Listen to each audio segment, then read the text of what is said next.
ऐसा खेल ध्यान खेल गया, ध्यान में सबके सदा ध्यान रह गया। Hello everyone. पुराने ज़माने में इंडिया में एक कहावत थी कि इंडिया में गोल्ड की एज अ मेटल कभी कमी नहीं रही है, लेकिन गोल्ड की एज अ मेडल हमेशा कमी रही है। ब्रिटिशर्स और मुगलों ने बुरी तरीके से इंडिया को लूट के रखा था। पूरी दुनिया के सामने इंडिया की इमेज गिरती जा रही थी। लोग हमें एज अ स्लेव ट्रीट करते थे। स्पोर्ट्स में गोल्ड लाना तो दूर की बात है, ब्रोंज या सिल्वर भी आ पाना मुश्किल होता था।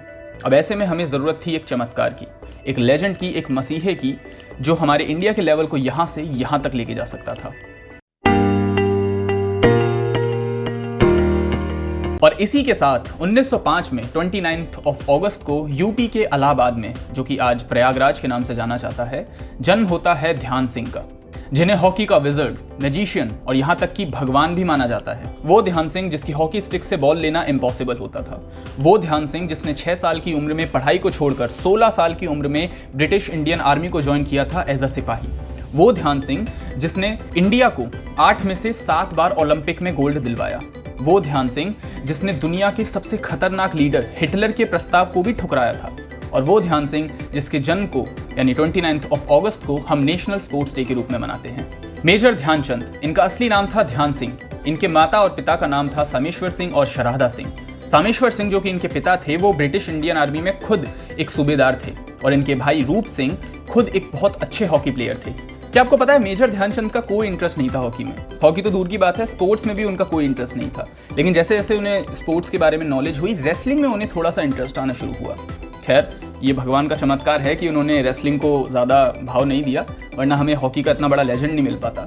उन्होंने जब आर्मी ज्वाइन की, तब जाके उन्होंने आर्मी की तरफ से ही हॉकी खेलना शुरू किया, और यहाँ पे उनका इंटरेस्ट हॉकी की तरफ बढ़ा, और इसी के साथ भारत के गोल्डन पीरियड की शुरुआत हुई।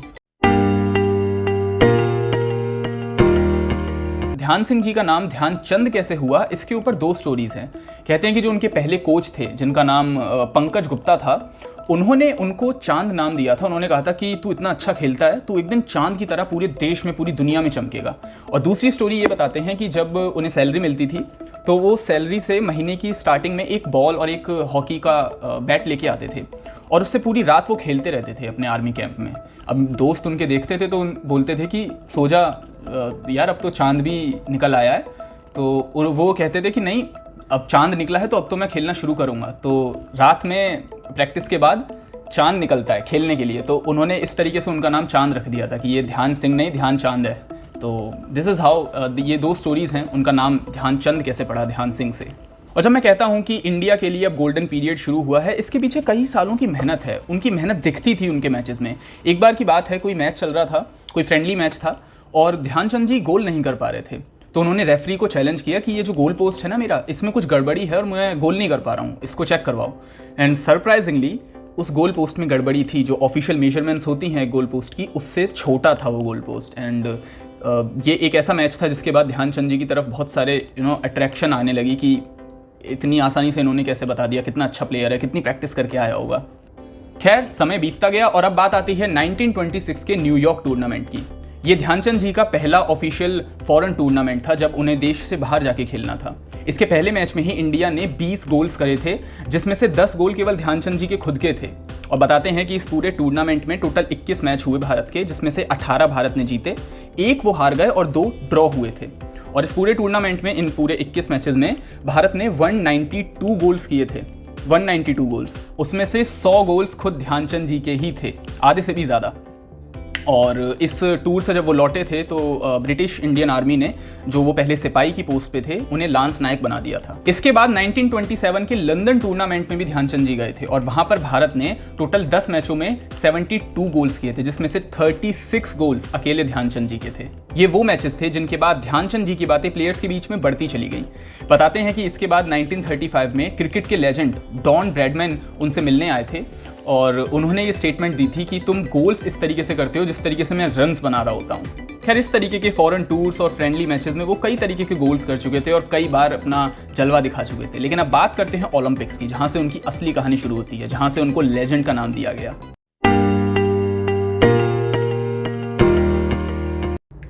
नाउ व्हेन आई से legend I completely mean it. बताते हैं हॉलैंड के एक मैच के दौरान ऑफिशियल्स उनके पास आए और उनकी स्टिक तोड़ दी, ये देखने के लिए कि उस स्टिक में कोई मैग्नेट तो नहीं लगा है जिसकी वजह से बॉल चिपकी रह जाती है उससे। ऐसे ही जापान के एक मैच में बताते हैं कि ऑफिशियल्स आए एंड देखने लगे कि उनकी स्टिक पे कोई गोंद या फेविक्विल लगा हुआ है क्या जिससे बॉल उनको चिपक जाती है, क्योंकि दूसरा प्लेयर तो ले ही नहीं पाता था उनकी बॉल। बताते हैं कि मैच के बीच में उनकी हॉकी स्टिक्स चेंज कर दी जाती थी जस्ट टू लेट नो कि यार उनकी हॉकी स्टिक में कोई जादू तो नहीं है। अब हाँ, हो सकता है कि इन सब कहानियों में कुछ झूठ हो कुछ सच हो, भाई इतनी पुरानी बातें हैं, अब इतनी पीढ़ी दर पीढ़ी चली आ रही हैं, कुछ ना कुछ लोग अपना ऐड करते रहते होंगे। लेकिन वो इतने बड़े लेजेंड थे कि उनके ऊपर ये कहानियां बन रही हैं और लोगों ने उन्हें ये चमत्कार करते हुए देखा है, यानी कहीं ना कहीं ये बातें सच होंगी। खैर, ये सब बातें बताती हैं कि वो कितने अच्छे प्लेयर थे। एक स्टोरी है जिससे ये साबित होता है कि वो एक अच्छे प्लेयर भी थे और एक अच्छे टीम वर्कर भी थे। कहते हैं कि अगर एक खिलाड़ी की आंखों पे पट्टी बांध दो और फिर भी वो पूरी फील्ड की ज्योमेट्री को समझ ले तो वो जीनियस है। मेजर ध्यानचंद जी भी कुछ ऐसे ही थे, बिना देखे चेस बोर्ड की तरह पूरे फील्ड को जांच लेते थे कि कौन सा प्लेयर कहाँ खड़ा है, मेरे प्लेयर्स कहाँ पे खड़े हैं, गोल पोस्ट कितनी दूर है, किसको पास देना है, सब पता लगा लेते थे। बताते हैं कि वैसे तो वो ज़्यादातर गोल्स खुद करते थे, लेकिन कई बार ऐसा होता था कि गोल पोस्ट के पास एकदम आते ही अपने प्लेयर को पास कर देते थे बॉल एंड पोस्ट की तरफ से मुंह मोड़ लेते थे, लाइक जिस तरफ गोल पोस्ट है उससे पीछे देखने लगते थे।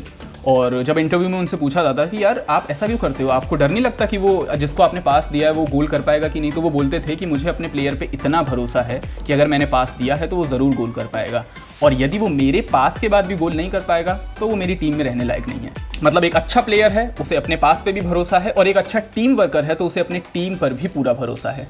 खैर, हम बात कर रहे थे ओलंपिक्स की, तो 1928 एम्स्टर्डम ओलंपिक्स उनकी लाइफ के पहले ओलंपिक्स थे।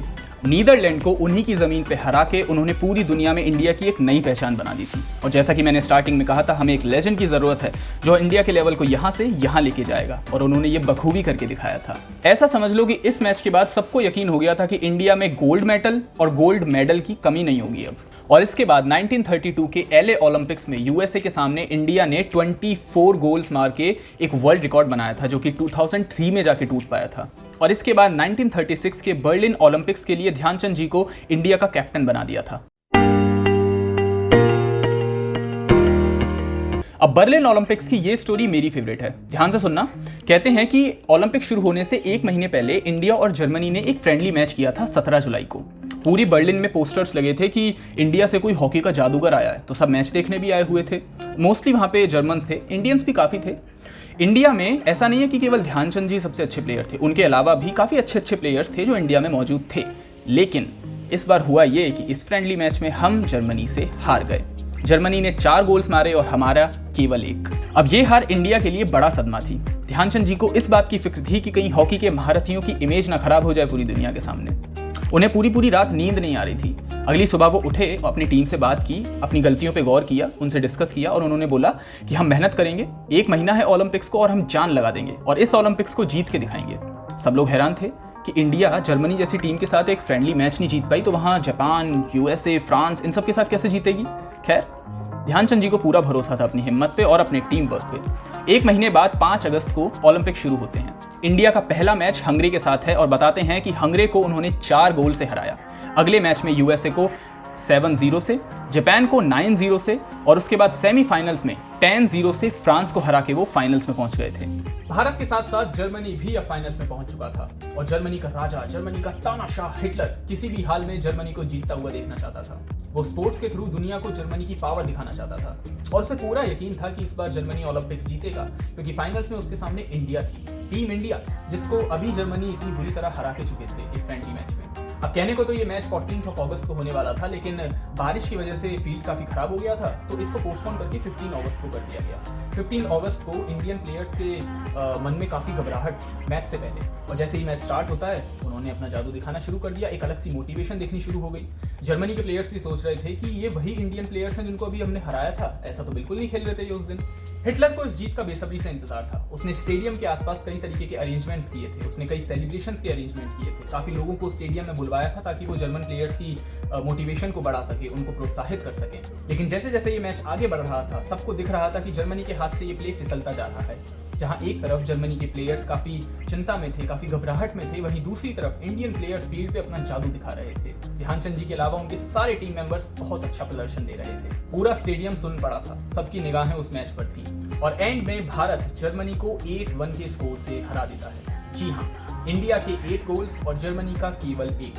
सब शांत हो जाते हैं, सब लोग हिटलर को देख रहे हैं। पूरा स्टेडियम हिटलर की तरफ नजर गड़ा के बैठा है और हिटलर ध्यानचंद जी की तरफ, जिन्होंने पूरे मैच में 6 गोल्स अकेले किए हैं। अब यूं तो मैच खत्म हो गया था, लेकिन काफी लोग परेशान थे हिटलर को लेकर। भाई हिटलर चाहता था जर्मनी जीते और जीत भारत गया, तो वो लोग डरे हुए थे कि कहीं अब ईगो में आके अपनी तानाशाही का कोई नया एग्जाम्पल ना पेश कर दे। लेकिन हुआ इसका ठीक उल्टा।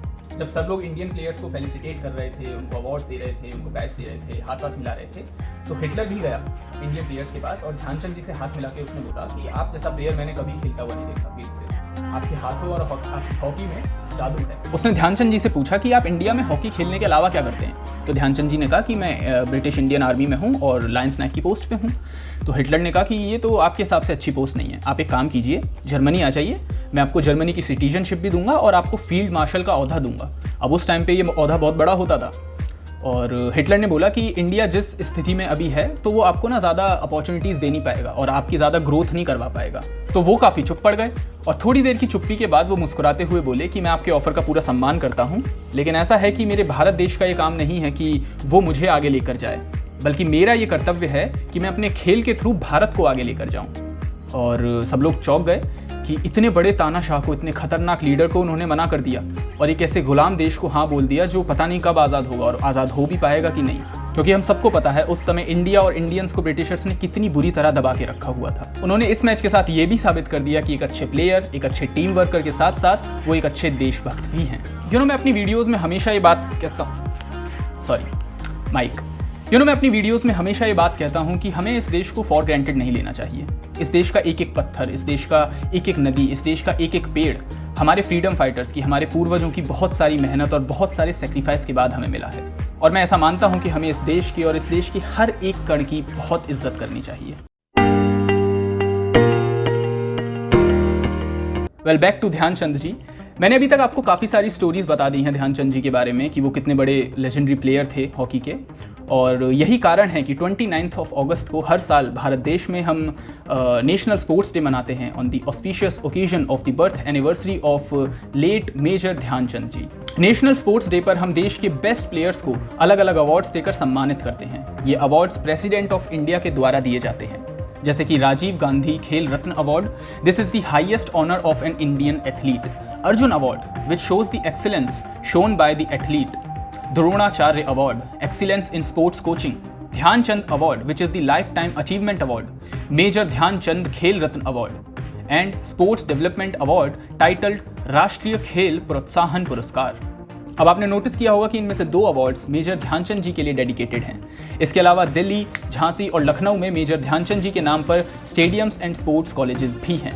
और रिसेंटली गोवा के मापुसा डिस्ट्रिक्ट में एक हॉकी स्टेडियम बनने जा रहा है, जिसका नाम भी मेजर ध्यानचंद जी के नाम पे ही रखा जाएगा। लेजेंडरी प्लेयर ध्यानचंद जी को ऑनर करने के लिए गवर्नमेंट ने स्टैम्प्स भी निकाली थी और देश विदेश के अलग अलग राज्यों में उनके स्टैचूज भी होते हैं, जैसे कि सिपरी हिल्स झांसी पर यह स्टैचू, हिमाचल प्रदेश में, दिल्ली में, झारखंड में, विशाखापट्टनम में एंड झांसी में भी इवन उनके खुद के घर में एक स्टैचू है। Seriously now we can understand what a great legacy he has left behind himself. उनके बेटे अशोक कुमार जी का कहना है कि उनके पापा को ज़्यादातर फेम और रिकॉग्निशन उनकी डेथ के बाद मिला था, और शायद यही रीज़न है कि ध्यानचंद जी ने अपनी आखिरी सांसें एम्स दिल्ली के एक जनरल वार्ड में ली थी, जहां उनका लिवर कैंसर की वजह से ट्रीटमेंट चल रहा था।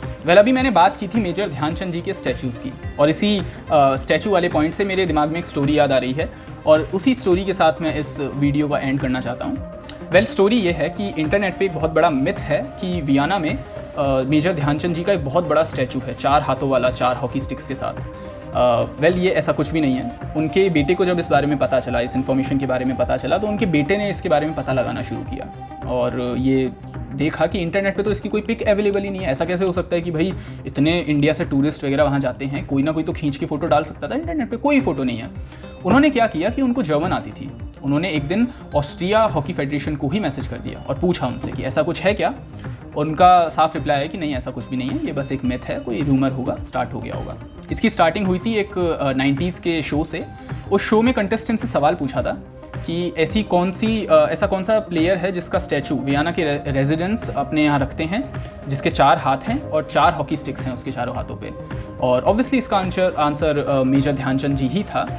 बट इसका मतलब ये नहीं है कि उनका कोई बहुत बड़ा स्टैचू है वियना में। ऐसा हो सकता है कि वहाँ के रेजिडेंट्स ने अपने घरों में एक ऐसा statue as a showpiece, as a symbol of honour रखना शुरू करा हो, और हो सकता है वियना में कोई अपने घर की सफाई करे तो उसे मिल जाए। But as of now Vienna में ऐसा कोई स्टैचू नहीं है। थॉम क्वैकेनबुश की बुक वी शैडोज में एक कोट लिखा था, the seed of N urban legend finds fertile soil at the corner of tragedy and imagination. खैर, मैं इतना श्योर हूँ कि मेरे लिए तो इस बात से कोई फ़र्क नहीं पड़ता है कि वियना में उनका कोई स्टैचू है या नहीं। मेरे लिए फ़र्क इस बात से पड़ता है कि उन्होंने भारत में हॉकी के लिए कितना बड़ा कंट्रीब्यूशन दिया है। आज भी अगर आप गूगल पे गॉड ऑफ हॉकी सर्च करेंगे तो मेजर ध्यानचंद जी का ही नाम आएगा। एंड ध्यानचंद जी के ऊपर एक छोटी सी वीडियो बना के मैं अपना फ़र्ज़ पूरा कर रहा हूँ कि उनकी स्टोरीज़ अपने दोस्तों को, अपने व्यूअर्स को, अपने रिलेटिव्स तक पहुँचा पाऊँ। और अगर आप अपना फ़र्ज़ पूरा करना चाहते हैं तो इस वीडियो को उनको शेयर कीजिए, अपने भाई बहन, दोस्त, मम्मी पापा, किसी को भी भेजिए। इससे दो फायदे होंगे, उनको सीखने को मिलेगा, एक लेजेंड की स्टोरी उन तक पहुंचेगी, और मेरी जो भी मेहनत है वो सफल हो जाएगी। वेल, ये थी पूरी story legendary hockey player major Dhyanchand ji की, उनके जन्म से लेके उनकी मृत्यु तक। एंड अगर आपको ये स्टोरी अच्छी लगी है तो प्लीज़ इस वीडियो को लाइक कीजिए, कमेंट में मुझे अपना फीडबैक दीजिए, और आने वाली वीडियोस के लिए सब्सक्राइब कर लीजिए मेरे चैनल को। That's it. So that was all in this video and I will definitely see you in next.